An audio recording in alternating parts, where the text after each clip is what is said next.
Assalamualaikum warahmatullahi wabarakatuh. Kembali lagi bersama saya Ferry di channel YouTube Bapak Kefatir Nurseri.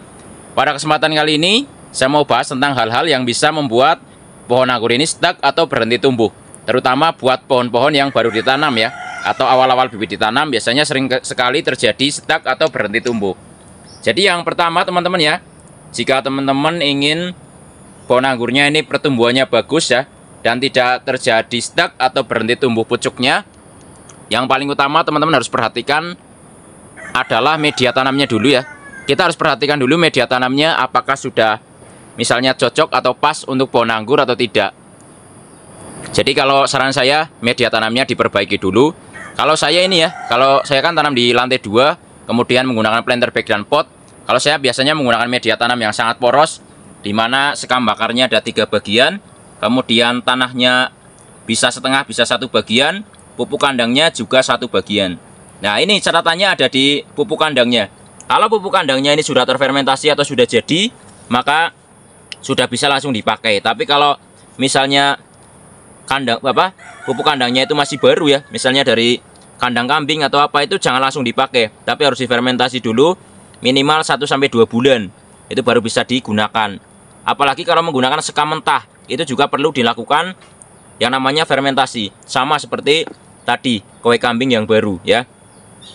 Tapi kalau menggunakan sekam lapuk itu juga bisa, selain sekam bakar bisa menggunakan sekam lapuk juga.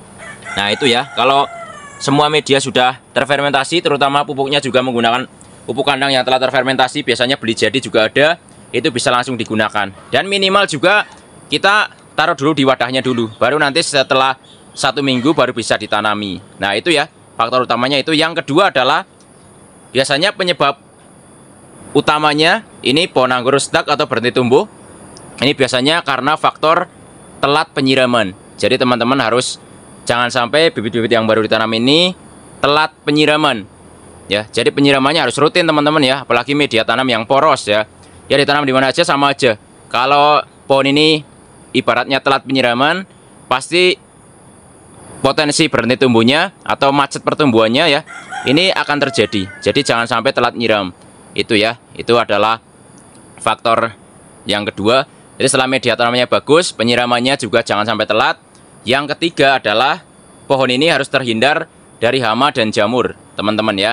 Jadi hama dan jamur itu jangan sampai menyerang pohon kita juga ya, itu jangan sampai. Makanya untuk antisipasi kita bisa semprot insektisida dengan fungisida ya, itu 1 minggu sekali minimal ya. Menggunakan greenhouse pun sama, tidak menggunakan greenhouse pun sama. Jadi harus dilakukan penyemprotan insektisida dan juga fungisida minimal 1 minggu sekali. Kalau saya biasanya Amistartop dicampur Abasel ya, itu 1 mili per 1 liter air. Nah itu ya, rutin saya berikan. Ini saya contohkan memang yang baru ditanam, agar memang tidak terjadi stuck atau berhenti tumbuh di awal-awal penanaman. Yang berikutnya ya, faktor berikutnya yang akan menyebabkan pohon ini stuck atau berhenti tumbuh, biasanya kalau pertumbuhannya kurang bagus juga biasanya karena kurangnya sinar matahari ya teman-teman ya. Jadi kalau pohon anggur ini sinar mataharinya cukup ya, insya Allah perkembangannya bagus ya. Ya pokoknya kalau sinar mataharinya lebih full, mungkin sehari bisa berapa jam ya, lebih dari 8 jam mungkin, pertumbuhannya akan jauh lebih bagus. Tapi kalau tempat saya memang daerah pegunungan, jadi kalau pagi itu ya paling ya, kalau panas ya panas, kalau enggak ya enggak terlalu panas juga. Kalau di sini memang panasnya agak kurang, tapi dengan perawatan juga insya Allah pertumbuhannya juga akan bagus. Tapi yang penting tidak kekurangan sama sekali sinar matahari, karena itu penting sekali ya. Jadi untuk fotosintesis itu ya, kita perlu matahari dan juga perlu juga daun-daun yang sehat, terhindar dari hama dan jamur. Itu aja paling ya, faktor-faktor yang akan membuat pohon ini pada nantinya tidak stuck atau berhenti tumbuh. Tapi yang paling penting juga ini ya, asupan nutrisinya berupa pupuknya. Itu juga kita harus perhatikan. Dimana untuk pupukannya juga kita bisa mulai berikan. Kalau mulai tanam awal-awal itu bisa kita mulai 2 minggu setelah tanam ya. Jadi akarnya sudah adaptasi sama media tanam baru, baru kita kasih pupuk ya. Ini pupuknya bisa pakai apa aja, silakan sesuai kebutuhan aja.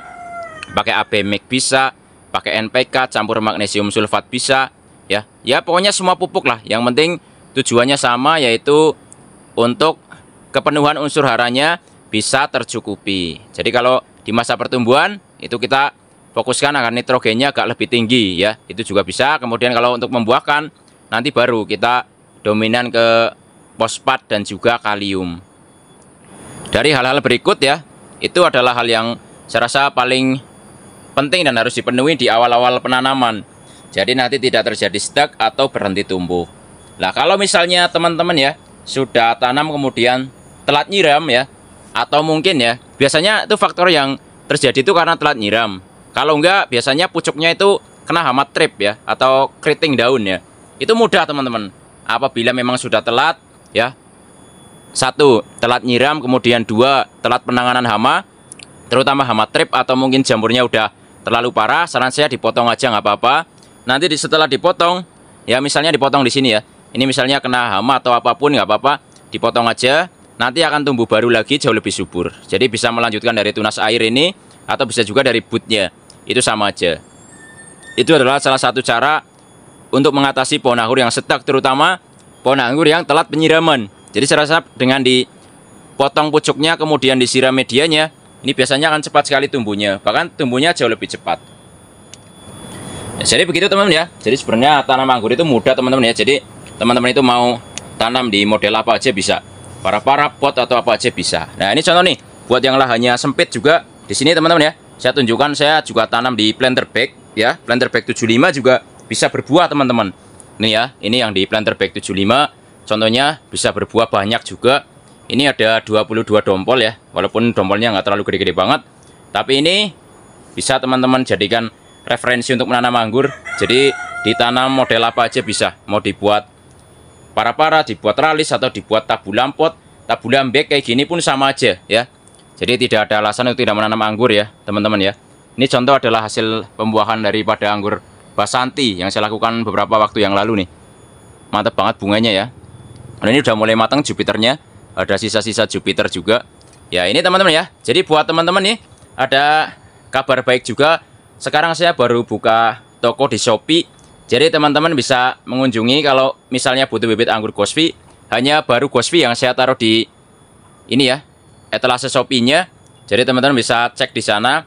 Bisa teman-teman cek di bio YouTube saya ya. Itu ada toko Shopee saya. Bisa dicek aja tokonya Bapak Fatir Nurseri sama. Jadi teman-teman nanti bisa mendapatkan bibit anggur Ghostfi ya. Yang baru saya naikkan adalah Ghostfi dulu, nanti yang lain menyusul ya. Untuk Ghostfi juga tingginya mantap-mantap bibitnya. Itu ada yang ukuran 1 meter up ya. Jadi buat teman-teman yang mau pesen bibit anggur Ghostfi, bisa lewat Shopee saya yang baru saya buat kemarin, belum lama ya. Untuk tokonya bisa teman-teman cek di bio YouTube saya ya. Itu ada di sana linknya, link Shopee-nya ya teman-teman ya. Karena toko baru jadi belum bisa saya tautkan produknya ya ke video ini. Ya itu adalah toko baru saya yang baru saya buat. Teman-teman bibitnya mantap-mantap banget, tinggi-tinggi ya, super-super. Mau silahkan bisa teman-teman cek di Shopee baru saya juga yang baru saya buat ya. Ada di bio daripada YouTube saya. Mungkin itu aja ya. Nih teman-teman contohnya ya. Dari bibit juga sudah tidak stuck karena perawatannya bagus. Penyiramannya bagus, pemupukannya juga rajin, penyemprotan insek dan funginya juga rajin. Itu aja, semoga bermanfaat. Jangan lupa like, subscribe, komen, dan share agar channel ini makin maju dan berkembang. Wassalamualaikum warahmatullahi wabarakatuh. Salam pengangguran dari saya Ferry, Purwokerto, Jawa Tengah.